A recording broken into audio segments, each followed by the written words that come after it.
Hey, this is Brian with another battle report.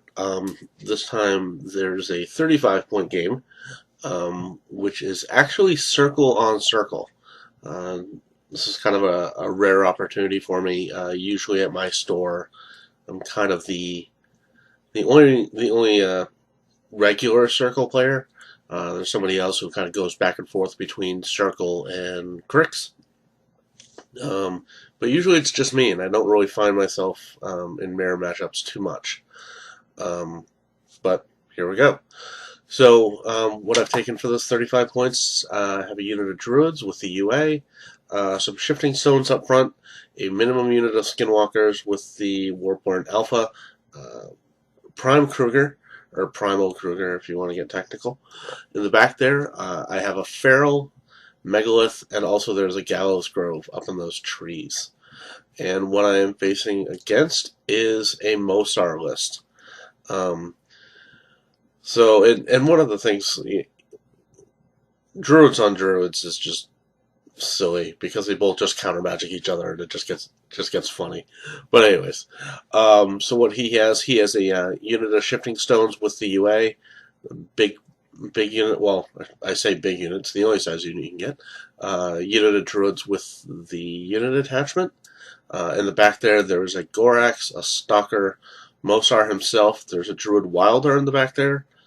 Megalith, and off to the left, um, you're going to see a single sentry stone, um, which he is proxying for a Gallows Grove.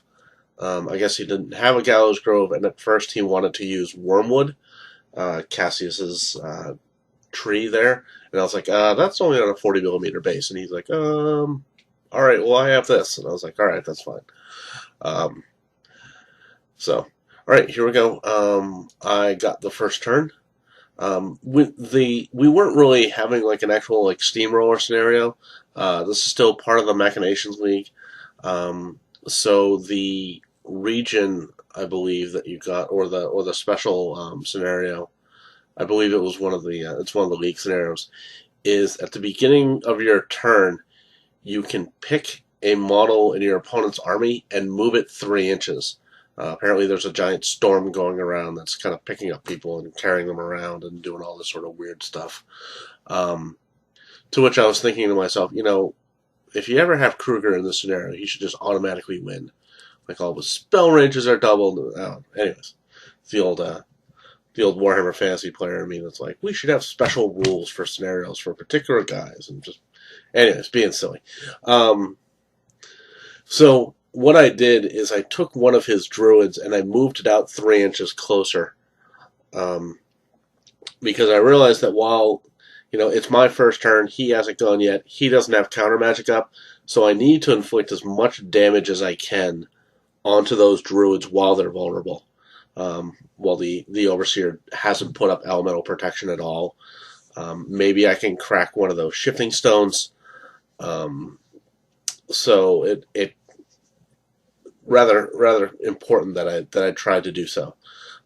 So I moved up the druids, threw down some clouds, threw up counter magic.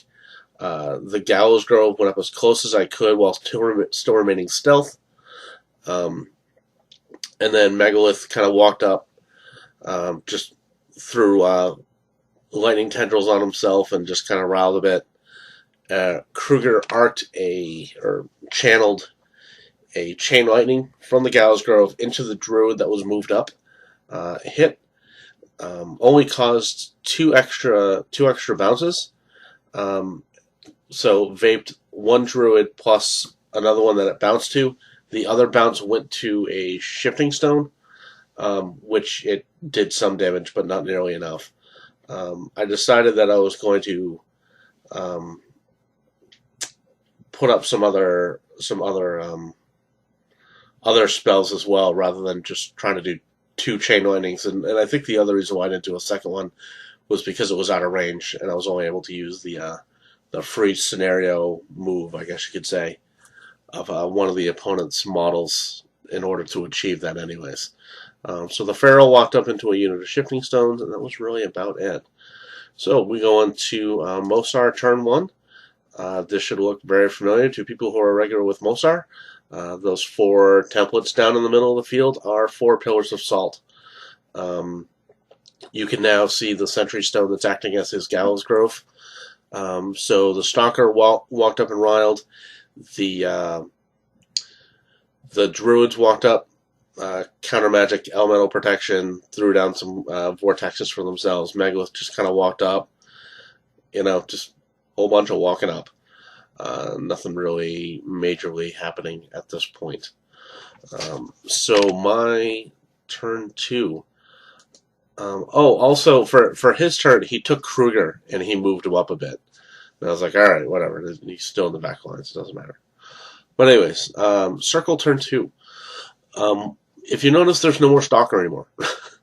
What I did is I used the scenario 3 inches, moved the stalker closer, and then I moved the druids out over to the left and start force bolting the stalker, hitting it and pulling it closer.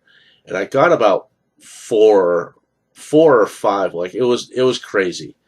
I think I got 4 out of the 5 force bolts to hit. So I moved him so much that he was practically in front of the druids. So what I then did is, actually before then, Pkreuger used his chain lightning on one of the pillars, so that way I was freed up to kind of move the stalker in a more direct path towards where I wanted the feral to go. And the gallows grove is actually, I moved it backwards. That's why you can no longer see it on the right-hand side anymore. And I was just kind of preparing for possibly like Megalith to come up. I was hoping that the skinwalkers would be able to handle him. Yeah, my Megalith is just kind of hanging out a bit, but the shifting stones teleported the feral up to where the stalker was. It had lightning tendrils, so it just went to town, killing the stalker. And I even used the feral's animus to reduce one of the fury that was on the stalker, so that when Moshar reaved him, he got 1 less fury. So Moshar actually had to cut himself at the beginning of his turn to get the max fury. So, I actually used... The feral's animus does exist. It didn't do a lot, but still does exist. Yeah, that was really about it. So we go on to Moshar turn 2. And this actually ends up being the end of the game, unfortunately. What he did is he grabbed Pkreuger, he moved him forward again. He then shifted Megalith with the shifting stones right up next to Pkreuger, and I was really shocked at the distance. I guess I shouldn't be, but I guess being on the other side of the table, I wasn't really aware just how long that 8 inches plus the size of the base really is. I mean, in a way, I guess I kind of should have known, because of where the Gallows Grove shot the druid in the very first turn. I should have had an idea of where it could go, but it completely caught me out, and I had no idea what was. I was like, wow, all right. Megalith capped out at Fury, trying to kill Pkreuger. I had quite a few transfers. I think if I check back in the last picture, yeah, I had a couple transfers on me. So I gave 1 to the Feral, 1 to Megalith, but still, once it was done, Pkreuger was down to about 4 or 5 health. And I was thinking to myself, oh good, thank goodness. At least I can now do something. The idea was that one of my druids was going to walk up into base with Megalith, force bolt him, push him away, and then Megalith was just going to get out of dodge, and then we're just going to worry about the game from there. But Moshar wasn't done. He took one of his druids, ran him up, even out of formation, to be right next to Pkreuger, and then cast Sands of Fate to swap, or to kill that model, and Moshar took that model's place. So that's how you see Moshar got all the way up there. And I know that there are some people that are probably like, Brian, you play Circle. You should have seen this.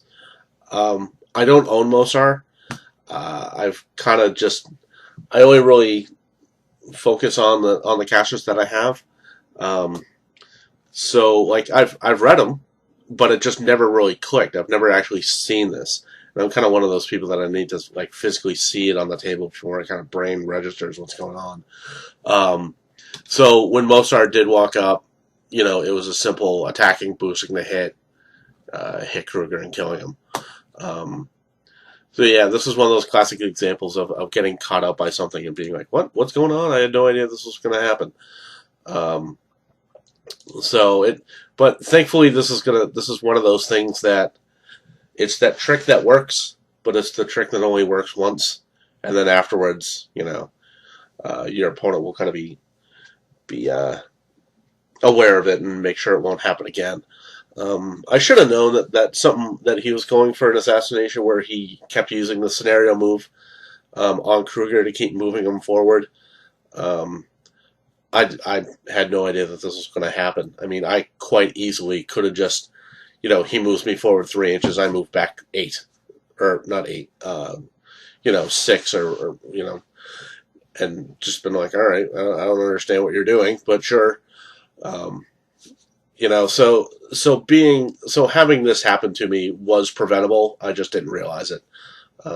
So I got caught out. I lost, but thankfully it's one of those things that I'm only going to get caught out this once.